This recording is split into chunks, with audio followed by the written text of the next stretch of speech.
Ho, ho, ho. Welcome to this holiday episode of Sports Hour. Sports Hour. Let's go. So this is our last episode of the semester already, which is kind of crazy. Next week is Dead Week, and then the week after that is finals, and then we're on Christmas break. We just got back from Thanksgiving break. And Sarah, a lot to discuss in the NFL, specifically the AFC. Absolutely. We missed the entire Week 11, so we're going to recap one specific game, and then we'll get into all the Week 12 games as well. So let's get into Week 11. This is the Sara versus Trev Bowl, okay? We have to talk about this game because we didn't see it last week. Talk about it. And the Indianapolis Colts steamroll the Buffalo Bills 41-15. Jonathan Taylor with 5 total touchdowns. What a day from J-Train himself. Yeah, it really, and I'm watching that, and I'm just yelling at the defense. I'm like, guys, will you please stop this guy? I mean, this is ridiculous. 5 touchdowns, Trevor. I mean, you were happy, over the moon, I'm sure. But I over here was like, can we please stop him? We know they're giving it to Taylor. I mean, you know that after the first touchdown, you know it after the second for sure, but 5, unacceptable. I'm like, defense, what are you doing? And I knew for sure, I was convinced. 24-7, I look at the score, because I'm not watching the game. I looked at the score 24-7 at halftime. I'm like, yeah, Bills will win this game. Bills win. Colts will blow it. And then I checked the score later, and it's 38-7. I'm like, what is going on here? And then I found out Taylor ran it in for 4 rushing touchdowns and got a passing touchdown that I saw. But, I mean, this was one of the best games in the Frank Reich era for the Colts, I think, because they stuck to what was working, and that was handing the ball off to Jonathan Taylor. Wentz he wasn't really throwing the ball very much. I think he threw the ball 18 times because it was raining, it was sleet, it was pretty bad weather, so the Colts were just running the ball the whole game. But that was probably the most complete game I've ever seen out of a Frank Reich led team before. Yeah, I definitely would have to agree with that. And then, obviously on the Bills side, at the Bills, the name of their game, and it was fine at the very beginning of the season, but ever since they came back from the bye week, they've just been inconsistent. And I don't know what it is, but there's definitely a lot that they have to do in terms of offensive line, for sure. They just got to protect Josh Allen more. And I think that's one of the key things. So in terms of the Bills, but then they brought it back the next week for Thanksgiving, and made me very thankful to be Bills fans. On a short week after getting blown out, they did come back, and it was in the Superdome too. Bills demolished the turkey legs and beat the New Orleans Saints, led by Trevor Siemian, 31-6. And in this game, I think it was just total domination from the start. Yeah. And a lot of it is because, give the Bills credit for blowing them out on the road. It's a tough place to win, but at the same time, no Ingram, no Alvin Kamara. It was tough for the Saints as well, but the Bills did what they were supposed to do and beat up on an injured team. Yeah, and I think that they've actually been playing a little bit better on the away games, ironically speaking, because usually you'd think the home games they'd play better. But yeah, I know some teams are like that, where there's a lot of pressure when you're home in front of your home audience. So, but they definitely blew them out that game. The 3 of them, Josh Allen, Knox, and Diggs eating the turkey legs afterwards, just a thing of gold. Dawson Knox, you have my heart.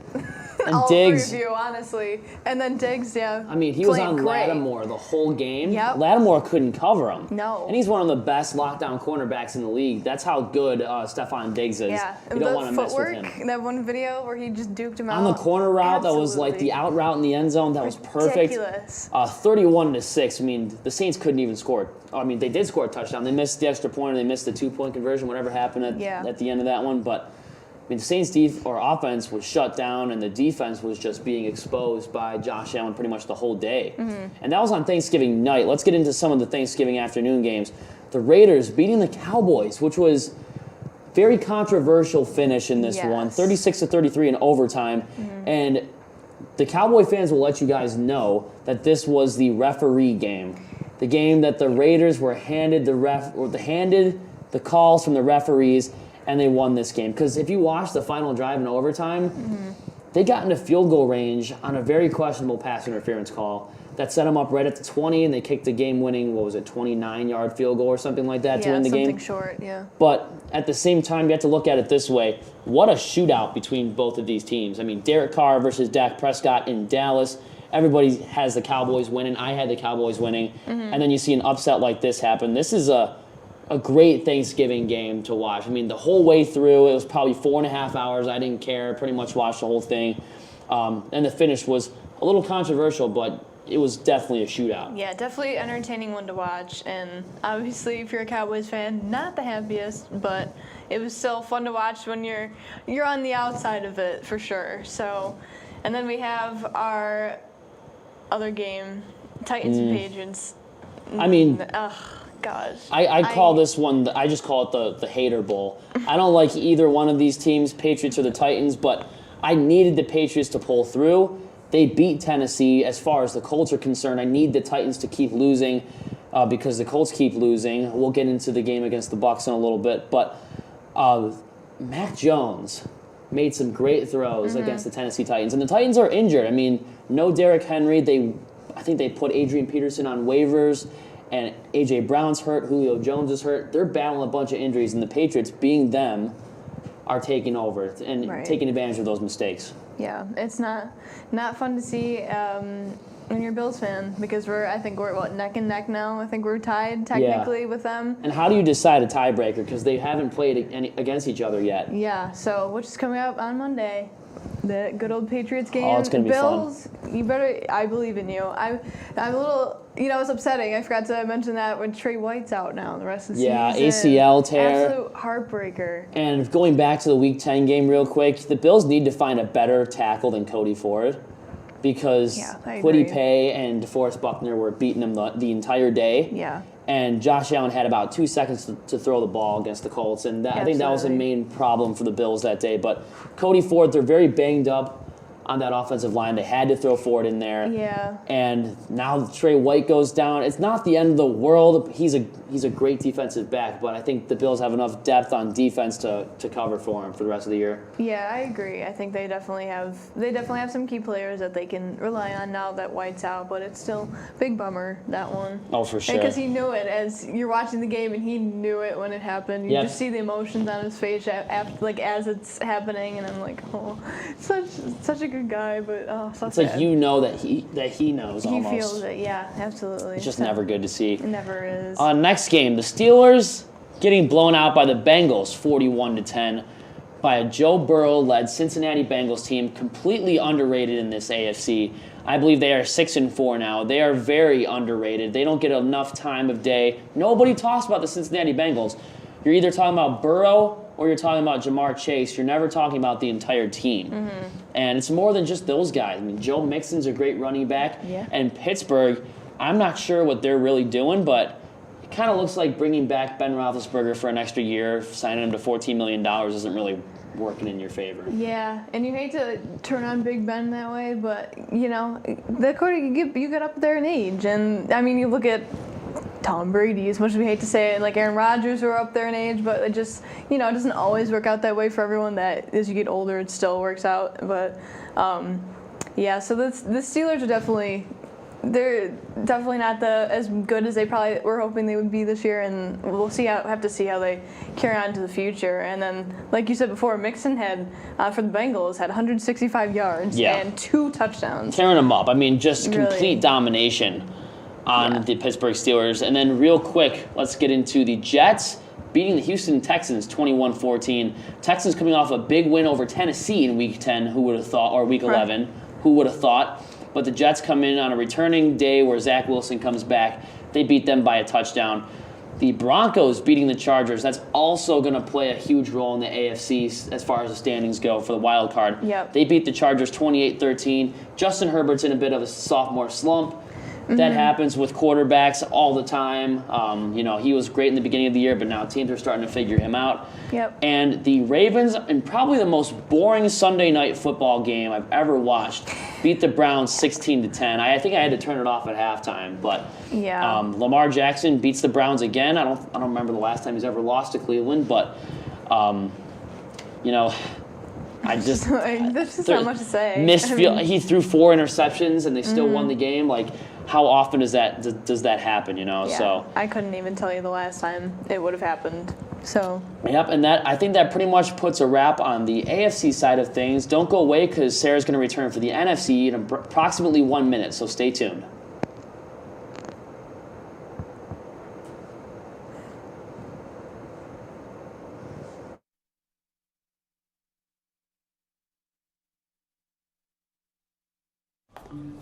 We're ready for you. Pneumococcal. If you're 65 or older, like me, you're at greater risk for pneumococcal pneumonia, even if you're healthy. People 65 plus are over 10 times more likely to land in the hospital for pneumococcal pneumonia than those 18 to 49. And it's important we all do what we can to stay healthy. So, talk to your doctor or pharmacist about vaccination. Hope. Where are you hiding? I search for you in the seconds, the minutes of each and every day. Hear me as I call out to you. Take my hand. Lift me up as I lift up others. Welcome me home, Father, Mother, Sister, Brother, Son, Daughter. Hear us now. Alone we stood, divided we fell. No longer. Now we choose to make the connection. Our new mission lies within. Visit maketheconnection.net to learn more. 16. Well, welcome back from the unscheduled ad break, what I found out during the break. Okay, so we're going to cover the NFC side of things. And let's just jump right into it real quick. The Bears, also Thanksgiving game, Lions lose for the 5th consecutive Thanksgiving holiday. Yeah. What is going on with them? They cannot pick up a win. 0-10-1 on the year right now. They lost to the Bears 16-14. right, I'm so sorry, Lions fans. I really am. But, I guess... It'll get better. Yeah, it'll get better. I guess we probably know who's going to be first in the draft this year. So, I guess look at it that way. And just, it'll get better. Just hang in there. Because the Bills have gone through. Every team goes through that, honestly. Jared Goff is not the guy. Just saying. He's not. So just, stop trying with him. Stop thinking he is, I guess. Just move on. Yeah, just a low-scoring game, 16-14. Bears kicked a field goal with no time left on the clock. I think it was like 28-yarder, something like that. Yeah. But the Lions were winning for a lot of this game, and they're up 14-13 for the entire third quarter. And they were this close. They're that close. All they needed was a defensive stop, and they would have won their first game. Yeah. They would have won on Thanksgiving in their home stadium. Obviously didn't happen, and the Bears, with a backup quarterback, Andy Dalton, take the victory. Now let's get into week 12. We had such a great week 11, us as Colts fans, right? But we can't beat two good teams back-to-back. That's just asking them too much. I guess so. Bucks beating Indy 38-31. Fun fact for you guys, the Colts haven't beaten Tom Brady since I was 8 years old, and that was with Peyton Manning. So they had a 24-14 lead at halftime. And Frank Reich, who's calling the plays, head coach, he's calling the plays. And he doesn't give the ball to Jonathan Taylor one time in the third quarter. 26 straight dropbacks. And it's just Frank Reich acting like the Colts are down by 21, even though they're up by 10. He's just throwing it around all the time. I know. And the Bucks gave the Colts every opportunity to put them away in this game. They just didn't do it. Not to mention the referees were terrible, giving Tom Brady literally every single close call that was the debatable pass interferences that were definitely not pass interferences. I think those NFL refs know that now, but they just have to protect their golden boy. I guess so. Yeah, seems to be the name of the game with Tom Brady. And that puts the Colts at 6-6, and they pretty much have to win 4 out of their last 5 games. They have to win against every AFC opponent from here on out. And it's just, you know what, Tom Brady, just retire. I'm sick of watching you. I'm sick of the refs, giving you every single call you want. Somebody touches me on the shoulder, throw the flag. I'm just done with Tom Brady. done with the Colts losing back-to-back or losing against home or good teams at home when you have a lead at halftime. Deserves a hat throw. I haven't done that in a long time because the Colts have been streaking lately, but that was long overdue. Frank Reich, I don't know why Carson Wentz is throwing the ball 26 straight times when you're up by 10. Well, that's a lot of things I've been noticing too, like with teams. All of a sudden, you figure out a formula that works, and then they don't stick to it. Yep. They just because you saw Jonathan Taylor. Not to mention, Jonathan Taylor is the best running back in the AFC right now, and you didn't give him the ball one time in the third quarter. Yeah, it's just like, what are you and thinking? And his excuse was because the Bucs were so good on defense. I'm like, well, a lot of Jonathan Taylor's biggest runs were against the top run defenses in the league. Just give him the ball. Yeah. I just don't get it. You know, they deserve to lose that game by the way Reich was calling the plays in the second half. Just terrible. And it's a complete reverse to how, like, the era with Peyton Manning. They'd be losing by a lot going into halftime, and then they'd somehow find a way to come back and win. I don't know. I'm done talking about this game. The Dolphins win big against the Carolina Panthers, 33-10. This was unexpected. Cam Newton got benched, going 5 of 20 with 2 interceptions and a quarterback rating of a 6.7. Yikes. Obviously, Tua Tagovailoa's best game of the season so far. I think at halftime he was nearly perfect. Blew those guys out, 33-10. I definitely was not expecting that. No. And then the Giants in a low-scoring game, beating the struggling Philadelphia Eagles led by Jalen Hurts. And 13-6, very low scoring. And I found out today, actually like maybe a couple hours before we went on the air, that Daniel Jones is not going to play next week. He's still playing injured, and he looked injured against Philly, but he powered through, and they came up with a big victory. So Daniel Jones is definitely a leader, but he can't do it all at the same time. Right. The Falcons beat the Jags 21-14. I don't know what to think about Urban Meyer and the Jacksonville Jaguars right now. I really don't either. They thought they might have like a good season, and then we're just seeing them kind of, I don't know. They just can't figure out any solution to anything, and they're not making the best calls at all, and they're just not very much an organized unit right now. When you look at Jacksonville on paper too, like Trevor Lawrence has a stacked receiving core. How come he's not getting the ball to them? I mean, Chenault, he has DJ Chark, and he has Marvin Jones. 3 decent wide receivers. If the Colts had those receivers, they would be like they'd have like 10 wins right now. Right. Because at least Wentz can throw it to his guys. But at the same time, Lawrence is a rookie quarterback. But I don't know if he's the long term. It's his rookie year, but I just say he needs to find a right coach. Urban Meyer is not a good coach for that team. That's what I was gonna say. I think that Trevor Lawrence obviously has a lot of talent, as we saw coming into before his NFL days.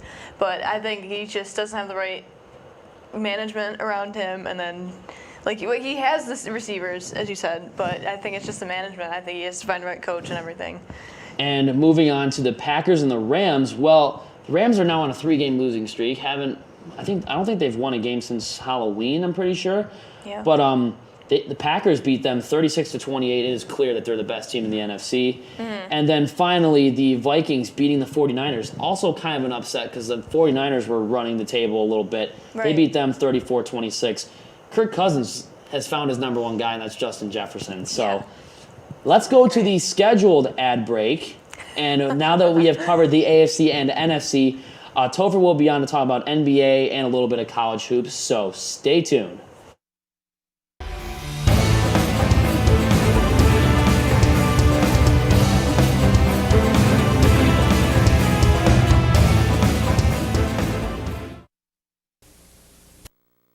We've been down there. You gotta do the same. All you do is sign. So don't get nervous.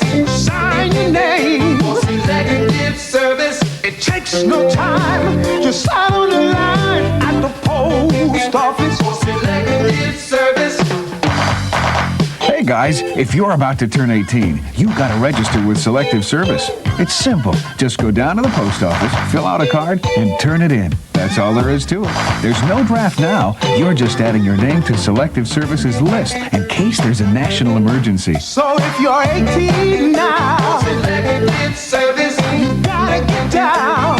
Post office. Register with Selective Service. It's quick, it's easy, and it's the law. Takes no time, just sign on the line at the post office. Selective Service. We've been down there. Post office. You gotta do the same. Post office. All you do is sign, so don't get nervous. Sign your name for Selective Service. It takes no time, just sign on the line at the post office for Selective Service. Hey guys, if you're about to turn 18, you gotta register with Selective Service. It's simple. Just go down to the post office, fill out a card, and turn it in. That's all there is to it. There's no draft now. You're just adding your name to Selective Service's list in case there's a national emergency. So if you're 18 now, Selective Service, you gotta get down to the post office. Register with Selective Service. It's quick, it's easy, and it's the law. Takes no time, just sign on the line at the post office for Selective Service.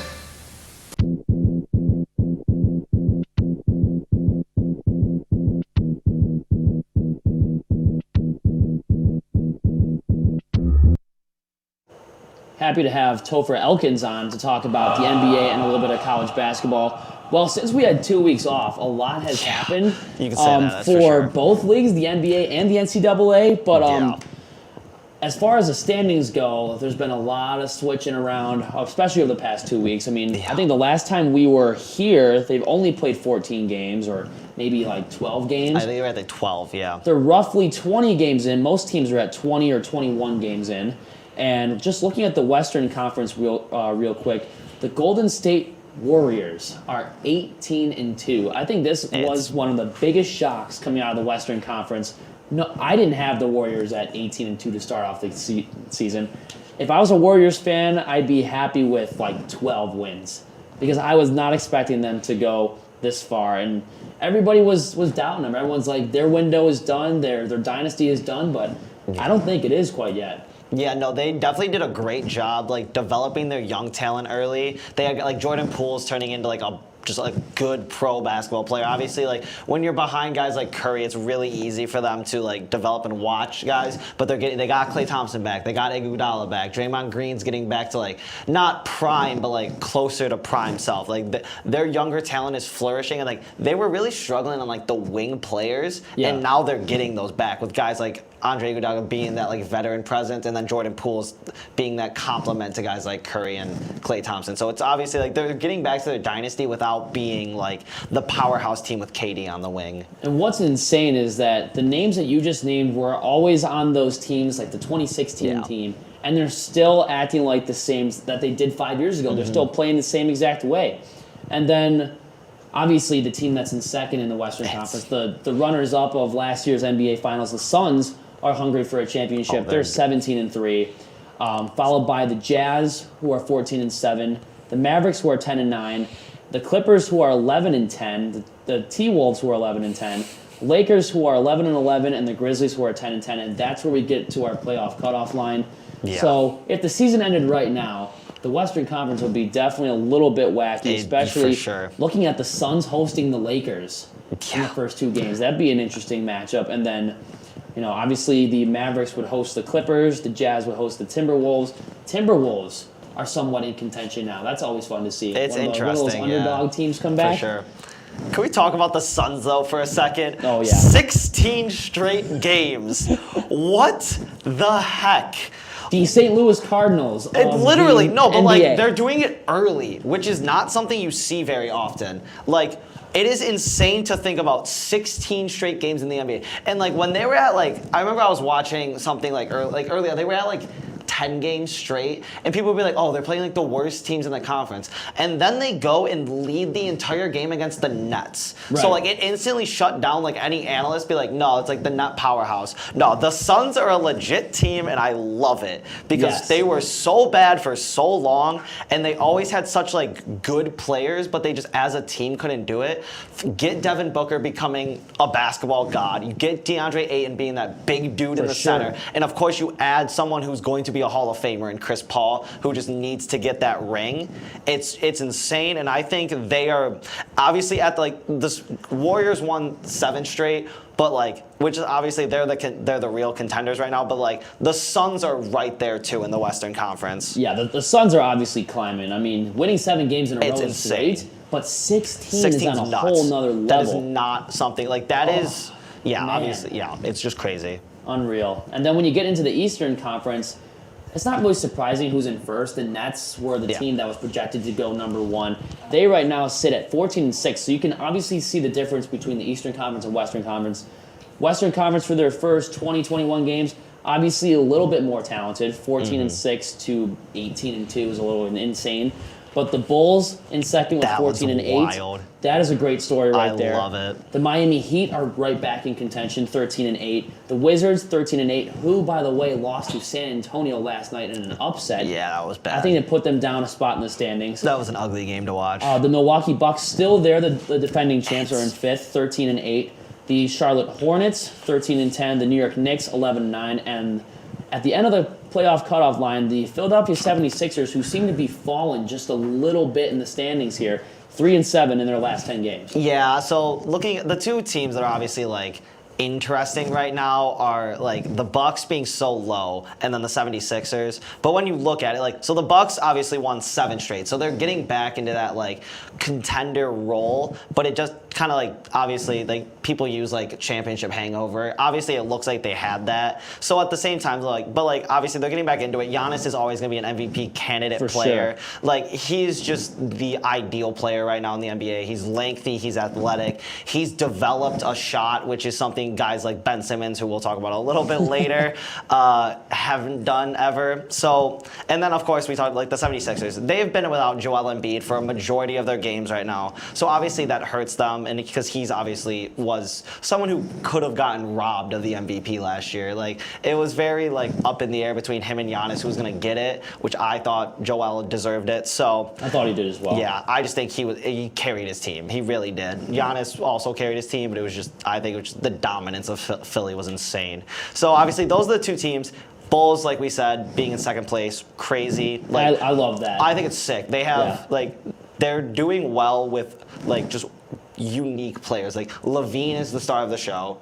Oh yeah. Yeah, not LaMelo. Wow. LaMelo Ball. LaMelo Ball. Yep. LaMelo Ball is. I get confused sometimes between the two. Oh yeah, me too. LaMelo Ball is he's a great dynamic piece there. DeMar DeRozan obviously being that veteran presence. I keep forgetting they have them. Yeah. I just haven't watched a lot of Bulls games. I keep forgetting he's on the team now. Nikola Vucevic too. Yeah, he's always he's just a good role player. He's always in the starting lineup for whatever team he's on, and he always does just good enough. So it's he's a good center, he's not even big enough to be a center. He's a power forward that plays at the 5. He's just a team player. Yeah, that's really what it is. I mean, he spent a lot of his years in Orlando with the Magic. Mm-hmm. Wasn't getting anything done. It's good to see him on a winning team right now, too, because he deserves it. The Orlando Magic right now sitting dead last of the Eastern Conference at 15th.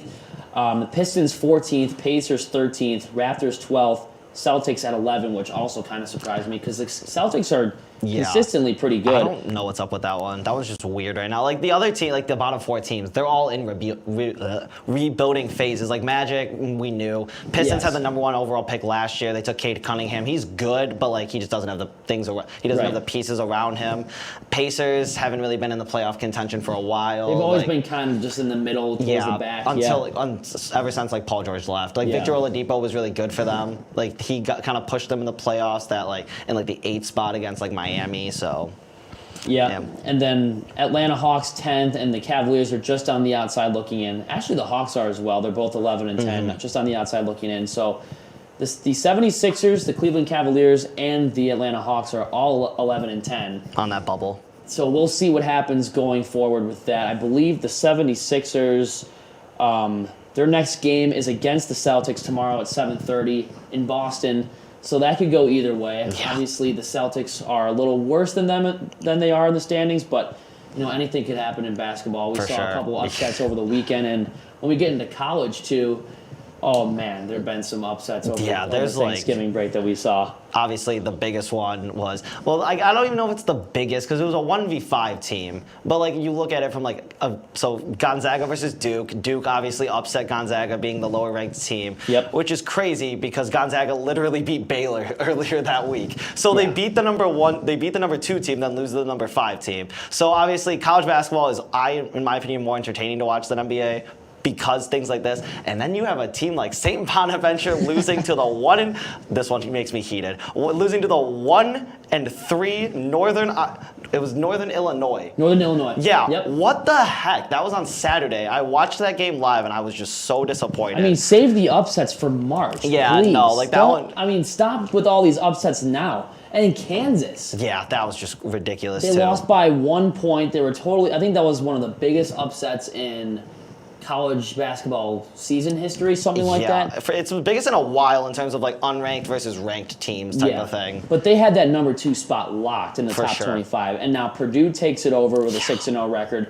They're obviously on fire. Yeah, they're nuts. Gonzaga 3rd, Duke in 1st. Yeah. With a 5-0 home record, and 7th or 7-0 overall. I mean, but Kansas went from 2nd to 8th. Yeah, that was such a big upset. Texas, their football team's not doing that well, but at least their basketball team's in the top 10. The score right now. They're in 7th. UCLA consistently in the top 5. UCLA is looking good, and I mean, just it's a weird season. It's a weird season. It's only going to get crazier, I think, by the time we get to March. So that pretty much puts a wrap on our basketball segment. Topher, thank you for coming on. In about a minute or two, Brent's going to come on and talk some hockey, so stay tuned. Don't go away. Most party fouls are pretty dumb. But if you like to drink and drive, you could lose your life and your freedom. Underage drink, the party foul.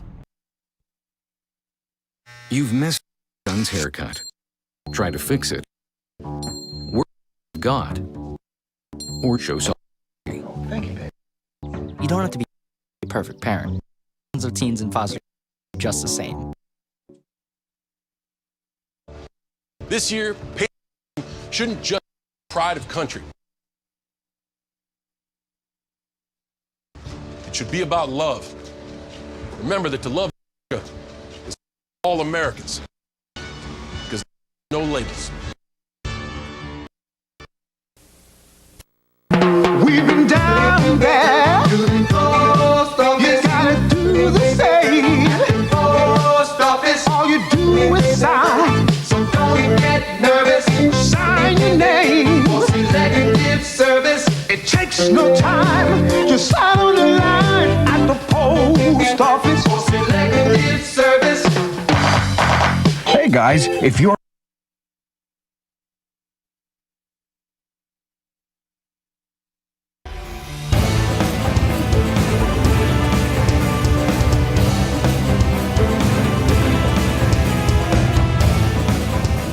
Happy to have Brent join us to talk some hockey. Oh yeah. Are you ready to talk about some NHL? I love it. So we had 2 weeks off. Yeah, we did. And our local Sabres were, what's the word we're looking for here? Inconsistent. Not mediocre, not very good. I don't know. I can't even say not producing because we were producing goals. I mean, we were scoring. It's just we were letting up too many. Yeah, let's just say it started off with a 5-0 shellacking at home against the Calgary Flames, which wasn't ideal by any stretch of the imagination. And then the next game, this was just a heartbreaker. The Sunday after that, where the Sabres go into Madison Square Garden and had 0.4 seconds left on the clock. And remind me again, who was it? Was it Lindgren that scored? I forgot. I think it was Lindgren that scored with 0.4 seconds to go. Aaron Dell looked horrendous, but I mean, what else would you expect out of Aaron Dell? Talking about Aaron Dell and goalies real quick. News came out today that Tokarski got hurt, took a shot to the head in practice this morning. So now we're down to just Dell. Call up Ukapeka Luukkonen, please. Please, just call him up. Just for a desperation move, because Aaron Dell shouldn't be on an NHL roster. Not at all. Not on any team. But, I mean, Dell was 0.4 seconds away from getting a point against the Rangers. Jacob Bryson didn't cover his man in front of the net. Tage Thompson didn't clear it out. Sabres lose that game 5-4. And then you were actually at this game. The Columbus Blue Jackets came to the KeyBank Center to take on the Sabres. 7-4 was the final score, and we lost that one. Usually when you score 4 goals in the NHL, you at least get a point, right? Exactly, and that's 2 days in a row. We were talking about this before we aired earlier. 2 days in a row, putting up 8 goals and losing both games. It's just, I don't know. We need to call up that goalie. Like there's no other conclusion. Everyone in Buffalo knows what's happening. Everyone sees what's happening, and it's time that we make the call. I mean, the Blue Jackets game, I'm pretty sure Dell started, and he let in two weak ones. We went down 2-0 pretty quick, and then Sabres got one back. Tage Thompson, who's been on fire. He's been an absolute beast. On fire recently. And then, they scored, went up, 4-1, 4-2, and then we started making a little comeback, but then they netted 3 more. And I think a couple of those were empty net goals to make it 7-4, but I think one. Yeah, one of them was. Either way, if you score 4 goals in this NHL, you should be able to at least get 1 point for overtime. Mm-hmm. And then the next game, one of the 2 games I was at over Thanksgiving break, the Boston game where Aaron Dell got the start again, and Sabres took a 1-0 lead in this one, and then Aaron Dell led in 4 in the first period, so it was pretty much over from the start. And then who else? Taylor Hall scored on the power play in the third period off of a 5-minute boarding penalty and a game misconduct for Zemgus Girgensons. And the best part of that night was just booing number 71 for Boston. I think that was the best part. I think every Sabre fan that's watching this can relate to that as well. Not a very good game at all. Let's just say not a good game for the Maybe Sabres. a good game for Kyle Oposto's stat line, but that's about it. Yeah, that was the only good thing that was brought out of that game. And then the second game I was at was the Montreal game. Sabres salvaged a win. 4-1, regulation, regulation win. I actually called them winning beforehand. I mean, they were on that 3-game losing streak, and honestly, I think it might have been 4 actually because of beforehand. But coming up to that game, Montreal not looking good at all. So they needed to jump on that opportunity to win again. They needed to do that, and I was like, you know what? I think tonight might be the night. I think we're gonna bury it. Scoring 2 goals that night. Brent Murray almost scoring his first NHL goal that night. He just hit the goalpost. And then, just a big 4-1 victory over the Montreal Canadiens. I believe that was like a crowd of 9,900 something. So the crowd is starting to grow a little bit. Starting to grow more, yeah, which is a good sign for the Sabres. That's what they need. And the best part of last Saturday's game actually in Detroit was the late tying goal from Jeff Skinner, a perfect deflection to at least salvage a point. And then just a quick loss in overtime. By the way, Sabres need a goalie, in case you guys haven't heard us say that 5 times already. Tokarski let in a really soft 5-hole goal, like 20 seconds into overtime to lose that game. It doesn't help that Dahlin was, backing all the way up into his crease. I mean, it's 3-on-3 overtime. You're supposed to be doing man-to-man. I mean, why? If you watch the replay, he starts backing up as soon as their guy crosses their blue line, and by the time he gets to our blue line, Dahlin's already almost at our goalie. A free open shot, and then just a very, very sad 5-hole. Yep. And then you mentioned Rasmus Dahlin. This is Rasmus Dahlin in year 4, and for whatever reason, he's getting points. Let's say that. He's getting a lot of assists. He is. But it seems like whenever the other team scores, he's always on the ice when they score. So he's very inconsistent, and this is kind of concerning for Sabres fans to see this from Dahlin in year 4, the number 1 overall draft choice in 2018. Yep. And this goes perfectly into the next game. Again, the first time a Seattle team has ever played in the KeyBank Center. The Sabres lose this one also by a score of 7-4. Mm-hmm. And Dahlin probably had the worst game of his NHL career. I think it seemed like 5 of those goals he was out on the ice for. I think you're right. Yep. He set up at least a couple of those goals the first 2 Seattle goals were shorthanded, and he was getting Which, talk about that for a second. 2 shorthanded goals to start off the game. Are you kidding me? Like, this is just the Sabres curse. Like, we got good players in my opinion. We got hard workers. We got the heart. It's just they're inconsistent. And they are actually scoring goals. And they're actually scoring goals, which something is that they couldn't do last year. Like, they could only score maybe like, one you would have goal, thought, 2 goals getting rid of Eichel, it's like, oh no, now we're not gonna have the offense, the scoring, but no, they're proving it. They're scoring. It's just for the 6 millionth time, goalie. Right. And literally you are all not we wrong when need. you say that, but at the same time, you have Dahlin turning the puck over, almost giving goalies a bad, not even enough chances to stop the puck too. Dahlin was getting booed last night by the fans, and it was, there's a lot of controversy that happened after that. Everyone's like, you shouldn't be booing Dahlin. He's going to request a trade. I'm like, listen, this is Dahlin year 4. This is most likely our 11th season without playoffs. You have the right to boo whoever you-know-what you want, okay? This has been 11 years now, and I hate looking on social media and just talking to everybody and having everybody say, look, you knew the Sabres were going to be bad anyway. You can't boo them. He's like, that's no excuse. It's 11 seasons. That's no excuse. I can boo whoever. I pay my ticket. I go to the game. I can boo whoever I want, Yeah. So, there's just so much with that. And if Dahlin doesn't like getting booed, play better. There's only one solution to that. Then you won't be getting booed, right? Yeah. So, that's pretty much the Sabres. That's just, in my opinion, that's just the Sabres fan expressing their feelings towards how they think you're producing. If they're booing one player, you know what I mean? Like Dahlin specifically, you're getting booed. Clearly, you should be putting on a better performance. Coming from a Buffalo fan myself, hasn't been playing that well. And honestly, booing him, maybe not necessary, but hey, that's what happens sometimes when you're in your 4th year and you're playing like the way you are. There's just the Sabres that's are. it. Yeah. And then their next 2 games are tough. Not easy, to say the least. Tough. They're traveling to Sunrise to take on the Panthers, a.k.a. the number 1 team in Top our 5. division. Top and 5 in the league. Carolina Hurricanes, who are also up there in the Eastern Conference.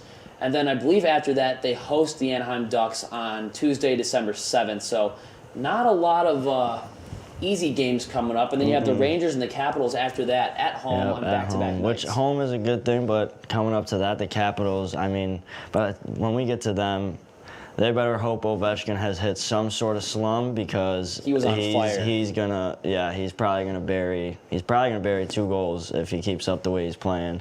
We're down to 1 goalie, which is Dell, and Ovechkin's just been on fire, recorded the hat trick. Oldest Capitals player in franchise history to record the most hat tricks. He's 36 years old. That's just crazy. And now the 6th most in the NHL for hat tricks. And he's slowly catching Jaromir Jagr's record. Slowly, yep. He's he at already passed 749. Already passed Brett Hall. And he's going to be chasing him down. Then I believe he has to get Gordie Howe's record, and then he'll be chasing the great one, Wayne Gretzky's record. So I'm pulling for Alex Ovechkin. I'm a big fan of Ovi. And not to mention, he's 2nd in the league right now in points, right behind Draisaitl. Draisaitl's got 40, and Ovi's right behind him with 37. So, at his age, it's just amazing what he's doing out there on the ice. Yeah, it's incredible. And that, he has that sweet spot on the power play where he's just standing right at the top of the face-off circle. And it seems like no team can figure that out. Yeah, every team knows it's coming. No goalie is stopping that shot. So, it's what he scores, there was some crazy statistic that came out a while ago that he scores that shot most of the time that he takes it. Yeah, I think most of the shots he takes are on net, or they hit the post. It's not like he takes a wicked shot and it goes wide. But he's mostly on target. We've been seeing that through his entire career. Signing that massive contract in 2007, 13 years, and then I think he's just going to get re-extended until he breaks Gretzky's record, or if the Caps win another Stanley Cup or something like that. I don't see him leaving the sport anytime soon. He could be the Tom Brady of the NHL. Yeah, he really could. And now Toronto's also catching up because Capitals are now first in the league, and Toronto's right behind them, going 9-1 in their last 10 games. I mean, Matthews comes back, makes his way back into the top 3 in the points on the team. I mean, you don't really see this from Toronto early in the season. Usually you're waiting on it, and you're waiting till April, closer to playoffs, and you're like, all right, what's Toronto going to do? They start picking it up, then the playoffs come, they fall early. But right now, they're going on a tear. And you almost don't want to have a streak like this in the beginning of the season. Like the Sabres did 3 or so years ago when they won 10 in a row. You almost don't want that. You want to start to catch a streak in late March, early April, something like that, to get that push going into the playoffs. But it's going to be cool to see what happens going forward. But Brent, thank you for coming on. And we're going to have Fuller with another Formula One segment, so don't go away. We've been down there to the post office. You gotta do the same. Post office. All you do is sign. So don't get nervous. Sign your name for selective service. It takes no time. Just sign on the line at the post office for selective service. Hey guys, if you're about to turn 18, you've got to register with Selective Service. It's simple. Just go down to the post office, fill out a card, and turn it in. That's all there is to it. There's no draft now. You're just adding your name to Selective Service's list in case there's a national emergency. So if you're 18 now, Selective Service, you gotta get down to the post office. Register with Selective Service. It's quick, it's easy, and it's the law. Takes no time. Just sign on the line at the post office for selective service. We've been down there to the post office. You gotta do the same. Post office. All you do is sign. So don't get nervous. Sign your name for selective service. It takes no time. Just sign on the line at the post office for selective service. Hey guys, if you're about to turn 18, you've got to register with Selective Service. It's simple. Just go down to the post office, fill out a card, and turn it in. That's all there is to it. There's no draft now. You're just adding your name to Selective Service's list in case there's a national emergency. So if you're 18...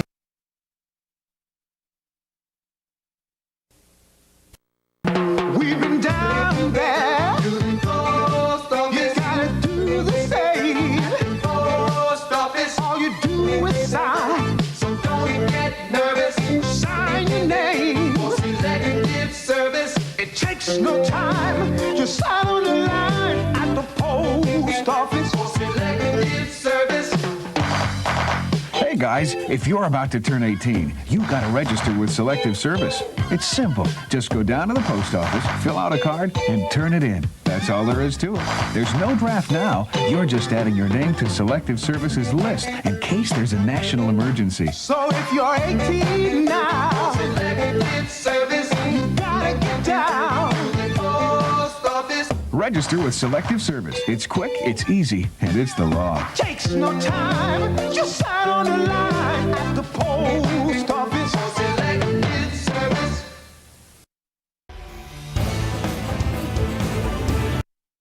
F1 segment, and it has been a couple weeks, Fuller, but a lot has been going on, especially with the Grand Prix in Qatar. A lot has been going on with that. And we had Brazil. We've had 2 races since we last talked, and we've got 2 more to come. So we had Brazil first up. Exciting race. Yep. Going into it, we saw a bunch of engine penalties, and Lewis Hamilton. Comeback king. Starting P20 on Saturday. So Brazil, I talked about it last time, was a sprint race. So that means they had 2 races. The first half of the basic Grand Prix started on Saturday. And so when we had that first race, Saturday, they do all that, and race for a quarter of the distance of a Grand Prix. He gets 5 more places back. So he starts 20 on Saturday, goes to 5th, goes back to 10th, and still wins the race. Yeah. I hate Lewis Hamilton just because of how much he's won. Like, he is undoubtedly, statistically, the best Formula One driver. Yeah. But it's Clear cut annoying and to see the dry. same guy win. But I gotta respect that drive. If Mercedes and Lewis win the championship this year, Brazil will be the race that he made his comeback, that he staked his claim as world champion and undisputed best Formula One driver. I mean, just imagine going from 20th position, launching yourself That's all the way up to 5th, and then getting an engine penalty, sending you back 5 spots, pushing you back in the top 10, but you're in 10th at that point, and you somehow find a way to just go off and win that race. It's one of those comeback stories. By lap 5 of the actual Grand Prix, he starts 10th. Lap 5, he was 3rd. Following both the Red Bulls closely. And at that point, it was just a matter of time. There was a funny moment, actually, where Perez, the second driver, was asking Max to slow down a little bit to give him DRS, which is when his rear wing opens up and he goes faster on the straights. Yep. You only get that if you're within 1 second. And so Perez asks Max to stay back and help him hold off Hamilton a little longer. It was a fun moment. But Perez had an awesome defense on Hamilton. Fighting multiple laps. He had the overtake. Hamilton overtakes him into the Senna S's on turn 1. And then Curve Grande, Perez fights right back and keeps ahead for 2 more laps. It's some good defense. It was a real fun defensive battle between those two. Great blocking, awesome defense. But, at the end, it's so tough to keep Lewis Hamilton behind you. It's like seeing he's just slowly approaching the rearview mirror, and he's just right there. And you know what? All you can do is block and play defense at that point. It's fun because we used to see Lewis Hamilton overtake a lot, and as he was more dominant with Mercedes, we haven't seen that a lot. It's a lot more him managing races. And so it's been so nice to see him have to prove his worth as a Formula One champion again and have to fight through the field. Like I said, don't like the guy, but that was a true show of champion right there. Yeah, Max finished a respectable P2 that race. Very good damage control, though. Yeah, for sure. It almost reminds me of talking about motorsports, NASCAR fans with Jimmy Johnson. They don't like him because all he does is win. But you have to respect that all that he's done. But this is you think NASCAR's tough defensively? Just take a look at F1. Just doing your best to keep him back. You can't even touch people. No. If you touch, no. Yep. You're gone. I've seen NASCAR. I've heard of bump drafting. I've seen bump drafting. And it works most of the time, but all you've got in Formula One is the slipstream. You make contact in F1. You're losing a wing. Your day's done. Well, speaking of that, my big guy, Lando Norris. Brazilian Grand Prix first lap puncture on the first turn with Carlos Sainz, his old teammate.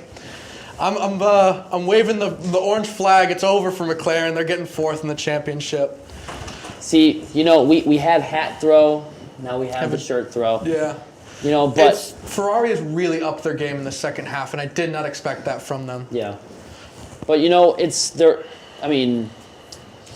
seems that Ferrari just this entire season they've just completely dominated. Like when you look up the word domination, it's going to be a picture of a Ferrari right there. The best of the rest by far. They have.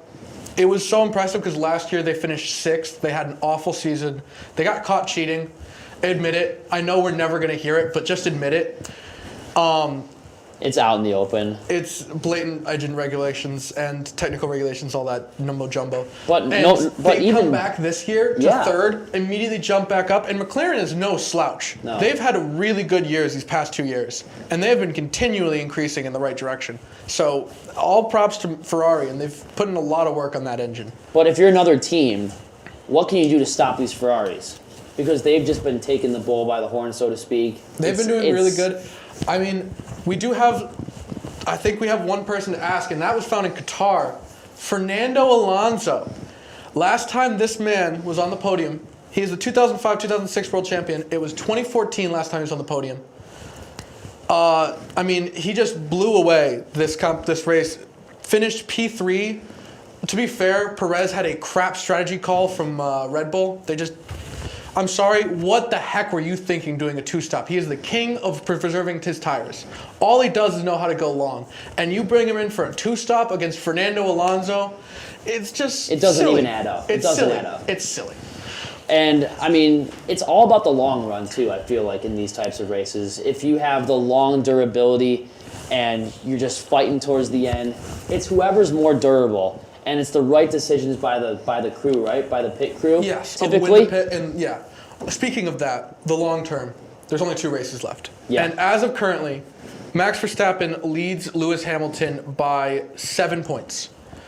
You get 25 points for first and 18 for second. So that means that is 1 difference. Yeah. From first to second. I'm sorry, that's first to third. If he gets one position. If Max gets third this race and Lewis gets first, they are tied going into the final race. That is not an unreasonable thing to happen. This circuits are really Mercedes favored. They're street circuits. They're all Saudi Arabian and Jeddah. This looks interesting, but we'll see. It's going to be a tight one. Do you have any predictions of who might take this first race out of 2, or maybe just the entire rest of the races in general? Max Verstappen becomes world champion, gets 2 second places these next races.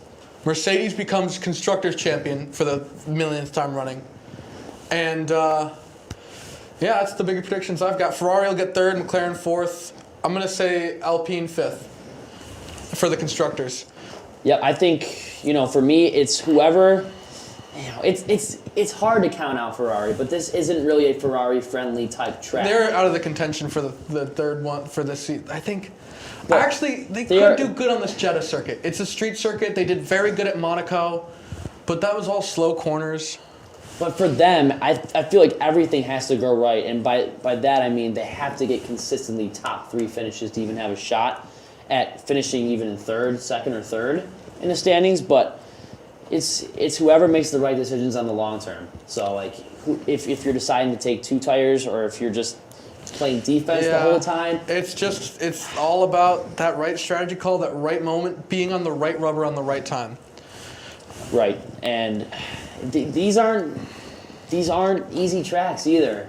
And no. It's wearing on you mentally, on your car physically. We've seen scenarios where people can't overtake in Abu Dhabi when they need to. Alonso back in 2012 had the chance to become the Ferrari's latest world champion, and just choked it away. Just got stuck behind a very slow car in the twisty, windy bits of Abu Dhabi. Luckily, it's been redone. The corners have been resurfaced and redone a little bit, changed up. So hopefully, this year the overtaking's a little bit better there, because it's such a crap race when Brazil is such an amazing circuit and race, and then you finish it off with Abu Dhabi, which is just kind of meh. And when you're going on these tracks, going into these circuits, is it more mental? Like you have to mentally prepare for something like this? It's mental and physically. They have simulators now that allow you to physically prepare properly and get proper practice in. But it's a lot of mental, and you can tell when a driver's not there mentally. Daniel Ricciardo's been in a huge slump this year because he's just not been in there mentally. Right. Struggle. Exactly. And we have to mention the tragic news that happened on November 28th, the loss of a Formula One great, and that's Frank Williams. He passed away on November 28th. Born in 1942, and I mean, just an end of an era as far as Formula One is concerned. I mean, he has been in Formula One in so long. He's been started since the early, I want to say 60s he started. He's been in there well over 50 years, and he has run a team to countless world champions. He's had world-class drivers such as Nigel Mansell, Damon Hill, Jacques Villeneuve from Canada, who won IndyCar and is actually going after the Triple Crown, but it's a whole other thing. Yeah. And he was the team who had to deal with Ayrton Senna's passing and the great legend that he was. And it was his car. And I guarantee you that had a huge impact on Frank, but he loved racing, and he always cared about speed. A fantastic driver, an amazing team owner. I mean, he just did it all for the sport. And to be in a wheelchair for the last half of your life and still lead a Formula One team and still be the head of an organization with your name plastered over the top and keep winning, I can't give any more respect than that man has ever earned. No words can describe how much he has done for the sport. And he's been doing this up until 2020, I looked it up, it said, and doing this since the mid-'60s. He lived and breathed motorsports and F1 racing. So our hearts go out to Claire and Frank and the family. So definitely. And I mean, just an end of an era for Formula One, and just rest in peace, Frank Williams. Condolences go to your family. And that pretty much puts a wrap on this final episode of the semester for Sports Hour. Thank you for having me. Fuller, thank you for coming on, and thank you for everybody that's tuned in with us for this semester. And as always, we'll see you next semester. Not sure about the same time or the same place. The pucks go down. We'll see you when we see you. Take care, guys. Have a good week.